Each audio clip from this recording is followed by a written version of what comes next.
Bon matin tout le monde, bienvenue dans On Jase, de chasse, de pêche, de plein air. J'espère que vous allez bien.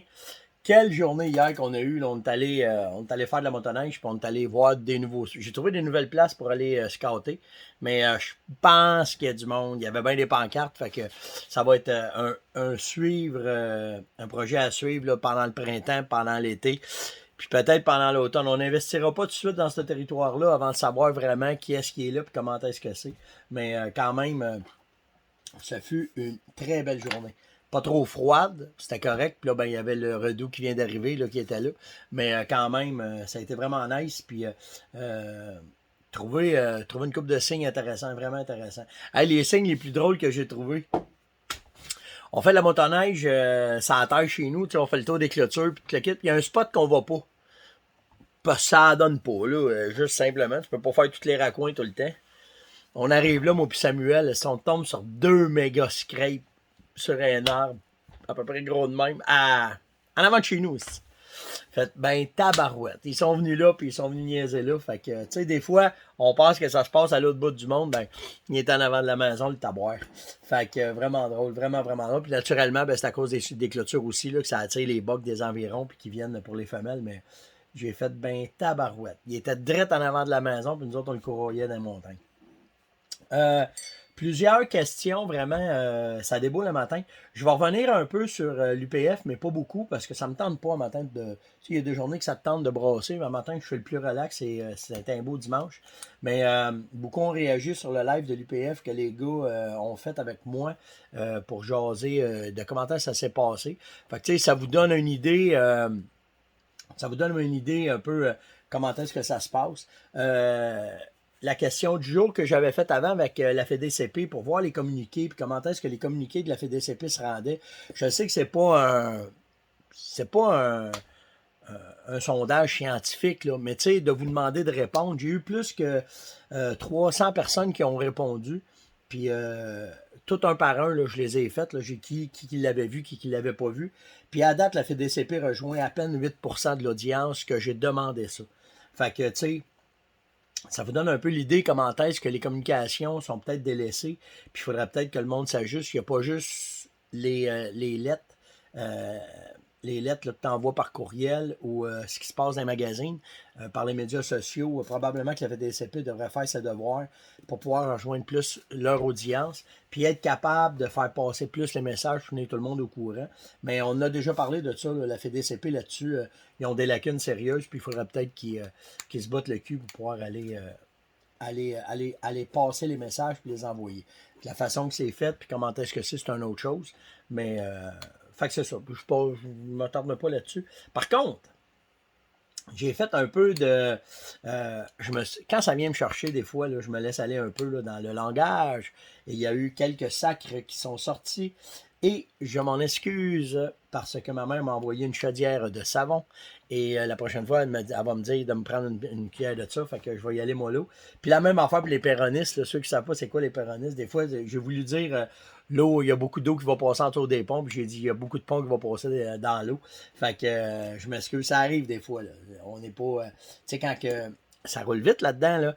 Puis des fois, ça arrive. Fait que oui, oui, oui, on n'est pas parfait. Puis c'est vrai, c'était vraiment drôle. Il n'y a rien là-dessus. Mais je vais essayer de faire attention à mon engouement et à ma passion et ne pas me laisser trop aller devant. Ils disent que je perds de la crédibilité. Fait qu'ainsi va-t-il. Ah, puis là, je pourrais partir sur d'autres choses, mais je ne le ferai pas maintenant. On s'en va pas là-dessus. Question que j'ai eue de Robert. Suite au live que j'ai fait, je ne les ai pas serrés pour vous le montrer. Là, sur le live, ben pas le live, mais l'émission que j'ai faite sur les pointes de chasse. OK? Il m'a demandé, Steph, à Star, c'est difficile d'ajuster les pointes de chasse parce que pour avoir une certaine constance, ce qu'on fait, c'est qu'on va essayer d'aligner les pointes avec les plumes. OK? Comme ça. Regarde, le L n'est pas ajusté. OK?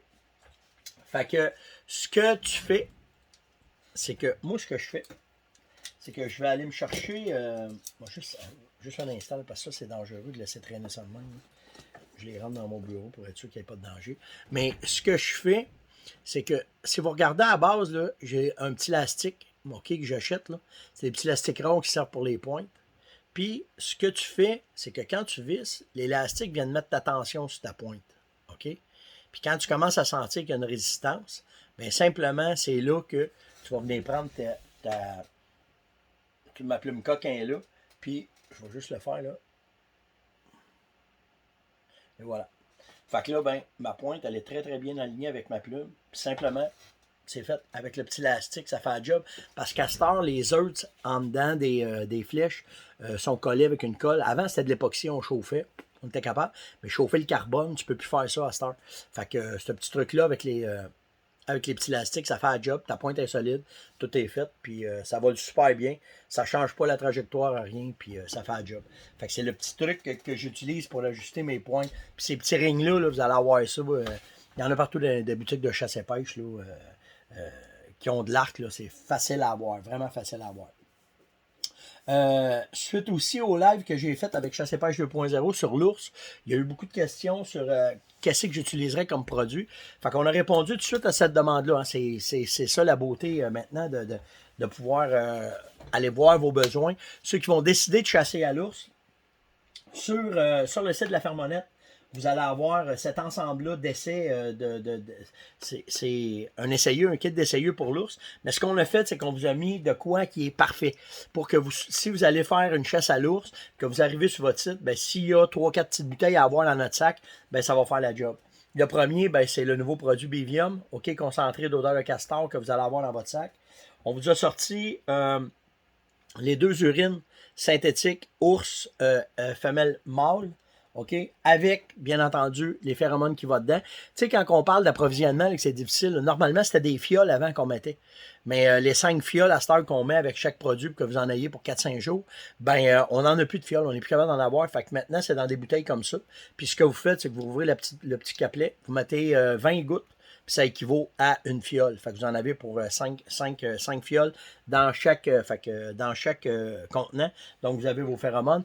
Et on vous a mis, il va vous servir pour les deux, là, mais un gel de méné, une odeur de poisson que vous allez pouvoir utiliser. Fait que de cette façon-là, vous avez 2 odeurs olfactives qui sont les meilleures. C'est ce qui est le plus efficace que moi j'utilise. Puis si vous décidez de provoquer, ben vous avez les 2 bouteilles pour pouvoir faire avec vos phéromones, faire bouger vos ours. Fait que vous avez juste à aller sur le site de la Fermonnette, taper Ensemble ours dans l'onglet recherche, puis ça va sortir tout de suite, puis vous allez pouvoir vous le procurer. Puis on vous a fait un méchant deal, là, c'est je pense qu'il y a 70% d'escompte là, sur ce produit-là. Justement. La raison pourquoi on fait ça, c'est qu'on va regarder l'intérêt des gens et ça nous permet après ça de s'ajuster. Puis si vous aimez les produits, de pouvoir aller vous les procurer après ça dans les boutiques. Fait que c'est cette raison-là pourquoi faire qu'on fait des ensembles de ce genre-là.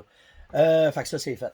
Fait que vraiment, puis s'il y a des questions après ça avec les techniques, comment le faire, vous aurez juste à venir me reparler puis on en reparlera ensemble. Il n'y a pas de problème. Vous êtes tous très inquiets présentement de la neige pour le chevreuil et vous avez raison. Tout dépendant des secteurs de la province. Je sais qu'au sud, c'est pas si pire. Okay? Ce qui est au nord, ben là, à partir de en haut de Saint-Sauveur, dans Laurentides, l'Outaouais, là, on commence à en avoir pas mal. Puis là, ben, ce qui arrive là, cette pluie-là va faire une croûte. Fait que là, ben, on est dans le pire sprint présentement pour le chevreuil. On va espérer qu'il va faire chaud vite, puis que ça va baisser vite, puis que le chevreuil va passer à travers. On ne parlera pas de ce qui arrive au Saguenay-Lac-Saint-Jean. Je ne sais pas comment que les chevreuils vont faire pour se sortir de ça. J'espère qu'ils sont achetés des pelles à l'automne puis qu'ils sont fait des igloos parce qu'il y a de la neige en 5 crèmes au Saguenay. Fait que, tu sais, tout dépendant des secteurs, ben, mais si ça vous adonne, ben, vous allez pouvoir chasser le chevreuil dans le canton de l'Est et aller vous tirer un deuxième boc au Saguenay-Lac-Saint-Jean. Fait que ça va aider vraiment la population. Notre plan de gestion est vraiment adapté à ça. Ça, j'en ai parlé. Ah oui, hey, vous m'avez demandé, souvent ça arrive, là, puis je prends l'exemple de Martin ce matin, quand vous venez me parler sur Messenger, ok, je vous réponds sur Messenger, vous venez me dire, hey Steph, appelle-moi. Je peux pas faire ça. OK, je reçois trop de demandes, puis si je fais ça, le téléphone, là, c'est la pire affaire, c'est un tueur de temps, puis j'aurai pas le temps. La beauté de Messenger, c'est que n'importe quand j'ai 5 minutes, je suis capable d'aller vous répondre puis de parler avec vous autres, mais au téléphone, oubliez ça, là, je peux pas parler à tout le monde, puis je peux pas le faire à tout le monde, à moins de dossiers vraiment spéciaux, puis je me consacre. Il y a 2 raisons, le téléphone, c'est pour ma business, puis pour ma famille, puis je le laisse comme ça, fait que je m'excuse de ceux qui me demandent, appelle-moi, ça va être plus facile. je peux pas embarquer là-dedans, vraiment pas. Puis la même affaire pour ceux qui me parlent, là, OK, qui me laissent des messages. Souvent, le 3/4 des messages, je suis pas capable de les écouter parce que mon téléphone ne pogne pas. Fait que c'est vraiment par écriture que vous devez me poser vos questions. Puis si c'est trop long, puis c'est à développement, ben, je me sers d'Onjaz pour vous répondre de cette façon-là. Je veux passer vraiment j'ai vu passer ça sur Facebook, puis j'ai trouvé ça vraiment sharp, vraiment nice. Pope Young, le club Pope Young, c'est le club qui est sur le côté arc, comme le Bone and Crockett. On fait une mention honorable à Fred Bear, c'était son anniversaire. Et ils ont fait un beau texte sur le fait de ce qu'il a apporté à la communauté des chasseurs à l'arc, que c'était un pionnier qui était innovateur, qu'il a travaillé fort pour préserver, promouvoir, protéger la chasse à l'arc, puis surtout la chasse dans son ensemble, dans la pureté de la chasse. Fait que j'ai trouvé ça vraiment nice. Ceux qui ne connaissent pas Fred Bear, c'est lui qui a été le premier à faire la promotion de la chasse à l'arc et qui a développé les arcs. OK, les premières, au début, c'était des longbows, là, juste un bout de forense, comme je dis souvent à Serge. Mais après ça, ils ont travaillé à faire évoluer la chasse à l'arc. Puis Bear, la marque Bear, est vraiment devenue le pionnier et un exemple à suivre. Après ça, il y en a eu d'autres qui ont suivi, mais Fred Bear a été le premier. Puis les tout premiers films, allez faire ça sur YouTube, là. Allez trapper Fred Bear, Grizzly Hunt. Puis c'était drôle parce que même dans ce temps-là, les premiers films de chasse sont arrivés avec ce gars-là. Puis à un moment donné, il fait une chasse à l'arc. Moi, j'étais flou, là. J'étais vraiment petit. Mon père faisait des soirées de chasse à l'arc. Puis il présentait les films avec une machine là, qui tournait en Super 8. Là. Puis je me souviens là, d'être assis puis de voir Fred Bear monter sur un grizzly. Puis le gars qui est son backup, c'était Daniel Boone, style Fred Parker, Daniel Boone. C'était vraiment, vraiment malade là, dans ce temps-là. Puis on n'inventait rien, hein? Les soirées de films, ça existait bien avant, puis tout était là avant. Fait que ces gars-là, il a été en tout cas le pionnier dans Chasse à l'arc. Puis j'ai trouvé ça nice que le Popignon fasse de quoi là-dessus, puis qu'il en parle au-delà des commanditaires, puis au-delà de toute la patente. J'ai Jérôme qui m'a demandé, je m'en vais en Anticosti au mois de septembre, et selon toi, la meilleure imperméable que je pourrais avoir pour chasser à l'île, ce serait quoi? Ben, écoute, à l'heure où est-ce qu'on se parle, OK? De tout ce que j'ai essayé comme vêtements, il n'y a rien qui arrive avec... Oh, attendez-moi, parce que je vais vous parler de gun après. Il n'y a rien qui arrive... Faut pas qu'elle tombe, hein? OK. Il n'y a rien qui arrive avec ce vêtement-là. C'est Sitka qui fait ça. C'est le Downpour. OK? C'est un imperméable avec une membrane par-dessus qui coupe le son. À la pluie, c'est 100% imperméable. C'est un vêtement Gore-Tex, là, vraiment Gore-Tex. Il n'y a rien qui arrive avec ça. Je te le dis, là, moi je l'ai pris juste un petit peu plus grand pour être capable de l'utiliser dans pas mal toutes les sauces quand je peux. Fait que ça veut dire que je peux mettre autant une doudoune en dessous, je peux mettre mes sous-vêtements en dessous. L'été à la pêche, je l'utilise. Je te le dis, là, moi en tout cas, il n'y a rien qui arrive avec ce vêtement-là. Tu marches avec et respires, c'est un Gore-Tex. Mais qui ait pensé de mettre cette petite membrane par-dessus. Il fait un peu de bruit, là. OK, il n'y a rien de parfait, là. Mais vraiment, quand tu l'as sur le dos, que le vêtement est étendu avec ce petit velours-là dessus, c'est malade, vraiment. Puis, je te le dis, les pantalons puis le coat, il n'y a rien qui arrive à date de tout ce que j'ai essayé avec ce vêtement-là pour la pluie. Puis, je te le dis, je l'utilise à la pêche. Fait que ça te donne une idée comment est-ce que c'est. Fait que vraiment... Si tu as un achat à faire, c'est pas donné, hein. Mais si tu as un achat à faire, puis tu as gardé au sec, puis passer ta semaine, tu vas l'utiliser après tout le temps, je te le dis, là, c'est fou. C'est vraiment le Sitka Downpour, qui est vraiment mon top numéro 1 dans tout ce que j'ai essayé. TikTok, je me suis fait ramasser hier. Ça, c'est un média social qui n'a pas de filtre, hein. Fait que t'en as en esti des petits Joe connaissants là-dessus qui viennent te ramasser puis qui viennent te dire des affaires. Puis on a fait exprès pour voir un peu comment ça réagirait parce qu'on parle, tu sais, moi je parle de mes passions, OK? Loin de penser que je suis un spécialiste, j'ai la chance de travailler dans un domaine de passion, puis je suis vraiment passionné, fait que tout ce que je peux y toucher, j'y touche. Puis la motoneige fait partie de ça. C'est pas depuis hier que je fais de la motoneige. Je fais de la motoneige depuis que je suis petit cul, là. OK? Je suis pas un pro. Moi, la motoneige, là, c'était pas de quoi pour être bon. C'était quoi pour me rendre du point A au point B, pour pouvoir me rendre soit au caribou, soit me rendre sur mes spots de trapage, puis tout ça. Puis, on a décidé de faire quelques capsules informatives pour aider les gens à ce que c'était. Fait qu'hier, on a fait, je sais pas quand, là, on a fait une capsule pour comment changer la courroie, la strap, OK, de la motoneige, c'est à casse. C'est l'affaire la plus importante à savoir. Puis, moi, je l'ai tout le temps changé de cette façon-là. Pourquoi? Parce que quand t'es pogné dans le bois, t'as pas le temps de niaiser. OK, il fait moins 1000, t'es dans le slush, t'es dans la marde, si t'es pas d'une trail, là. OK, il faut que ça opère. Fait que de la façon qu'on a pogné à la strap, c'est pas compliqué, t'attends un peu, t'as débarques, puis tu repars. Mais, c'est sûr qu'il y a une autre façon. L'autre façon, c'est avec l'outil. Tu prends l'outil, tu le fais. Mais quand t'es dans le slush, jusqu'au genou, le chum, t'as pas le temps de niaiser avec ça. Fait que, mais là, de voir tous ces gens. Il y en a qui ont été vraiment sweet. OK, il y en a. Hey Steph, tabarnak, t'avais-tu. Ah bon, je me suis échappé là. Mais tu sais, ça ressemblait à ça. Hey Steph, tabarnak, t'avais-tu qu'il y a un outil? Tu sais, on va en faire une avec l'outil. OK? Mais nous autres, quand ça niaise pas, c'est de même qu'on l'a fait. OK? Fait que, mais là, j'ai eu. Je me suis fait ramasser, là. Comment je vais vous dire ça? S'il fallait, moi, que je ramasse tout le monde avec les questions que je me fais poser, là, il n'y a plus personne qui me parlerait.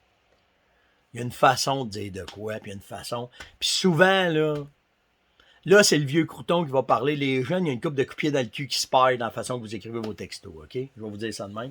Mais n'empêche que la plupart m'ont dit « Hey man, savais-tu qu'il y a une autre façon à cette heure? » Ben oui, on l'a essayé la façon. C'est sûr qu'on l'a essayé. On a fait ça aussi juste pour voir comment est-ce qu'on s'avérait. Mais sur TikTok, là, il y en a quand ils débarquent de leur compte, je comprends pourquoi. Parce qu'il y en a quand la délicatesse a passé, ils ont foxé leur coup, puis ils étaient pas là, vraiment pas. Fait que c'est pas grave, là. On va en faire d'autres, puis ça me dérange pas. Je suis habitué aux médias sociaux, je sais comment est-ce que c'est, mais de voir, là, ça manque un peu de délicatesse, des fois. Vraiment, vraiment, vraiment. Politically correct. Il y en a qui me disent que moi, je suis direct. Tabarnak. Allez voir sur TikTok, vous allez voir qu'il y en a qui mangent pas leurs mots. Tout ça pour vous dire. Dans un autre ordre de questions, vous avez été une méchante gang à me parler de la fameuse lampe de poche que j'ai parlé dans le live avec Serge. C'est celle-là ici. OK? C'est vraiment tactique, ça. OK? Je vais être avec vous autres. Moi, j'utilise cette lampe de poche-là pour chercher, pour quand je traque. Puis pour la grosseur, pour le temps. À date, là, j'ai un 20 heures en ligne qu'elle a tenu sa charge. Mais c'est vraiment tactique. OK? Puis quand vous allez la recevoir, là, je vous montre pas le gun au complet parce que je ne veux pas avoir de trouble avec les médias sociaux. Mais ça vient se mettre comme ça sur votre arme. OK? C'est comme ça que ça embarque dessus. Vous n'avez pas le droit, là. C'est illégal d'avoir ça. Pourquoi moi je l'ai? C'est parce qu'il y a des raisons spéciales, puis je ne veux pas rentrer dans les détails de ça. Une raison spéciale, mais pourquoi que ma carabine est montée de même? C'est parce que quand on a des problèmes de coyotes chez nous, dans l'enclos, OK, on se doit d'être proactif. C'est pour ça que j'ai cette arme-là de monter de cette façon-là. OK? Mais ça, c'est vraiment la meilleure lampe de poche que j'ai trouvée. Puis je vous le dis, là, mettez-la pas sur votre gun. Là. Si vous mettez ça sur votre gun, c'est automatique. Il y a un agent de la fonte qui va penser, qui va venir vous dire t'es en situation de braconnage. Faut que tu l'aies dans tes mains.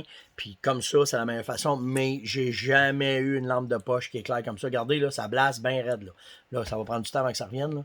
Mais c'est hallucinant. La force de cette lampe de poche-là, ça n'a pas de bon sens. C'est Olight qui fait ça. OK? C'est la compagnie Odin. OK? Mais Steph de chez Tactica est supposé en faire, est supposé en rentrer. Il a ouvert le compte, tout le kit. Ça va juste dépendre de l'approvisionnement.